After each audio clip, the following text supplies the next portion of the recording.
Okay, what I got here is a Stihl FS90R Gas String Trimmer. It's one of the 4-mix models. So it's kind of designed like a 4-stroke motor, only it runs off 2-stroke gas. All in all, it's a pretty good weed eater. It starts every time, I'll give it that.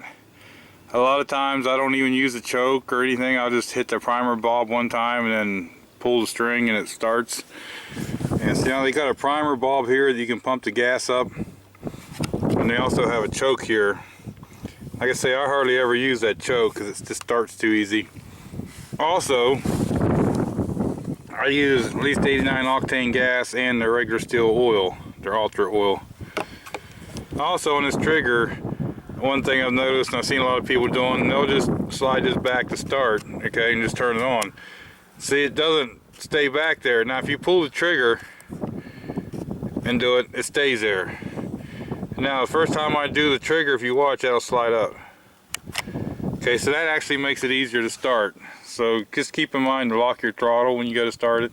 Another thing is, nothing to do with the weed eater, but I don't know if you guys can see the white marks. And if you look underneath of it, I'm not sure if they'll show up on camera, but there's white speckles all over this thing. And what that was a bottle of muriatic acid that got spilt. And I put water on it really quick, but it still stained it. Now, anything that I do not like about the weed eater. Okay, one thing that I despise, and you know, it really irritates me. They spend this much money on a weed eater, and you got to deal with some cheap clip that they give you on this strap, okay? So you can see I've had black tape on it and everything else. You can't weed eat for 10 minutes without that strap coming apart on there. It just unclips itself. I've taped it and everything else. Why they can't put $1 more into their strap and maybe nothing else, put a swivel on it here or something. And I believe the Stihl products, the weed eaters, the 90s that have the cap that's not like this, it has like the chainsaw, it has a flip cap on it, and you turn that handle. I do actually believe there was a recall on those, so if you do still have one of those or having a leaking gas issue on your Stihl weed eater, check with Stihl and see if there isn't a recall. Now let's put a little bit of fuel in this thing.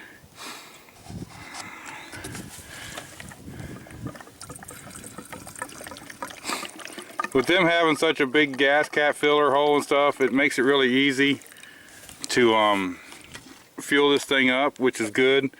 You don't really make too big of a mess spilling it. Okay, as far as how much the fuel tank holds, I'm not really sure. I'd have to look that up, but I can usually do a couple hours of weed eating.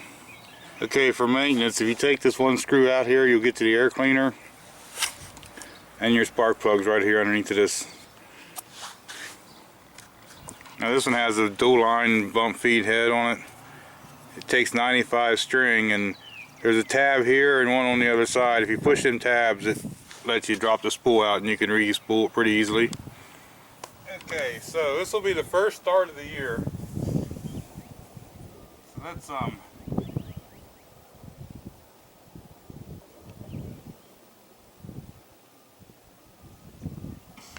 there's about 3 or 4 pumps.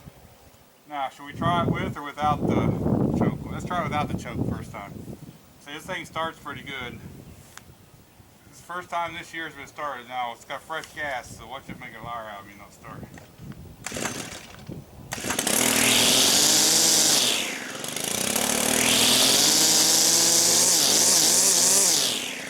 So it actually started pretty well. I was trying to put the choke on after it was running.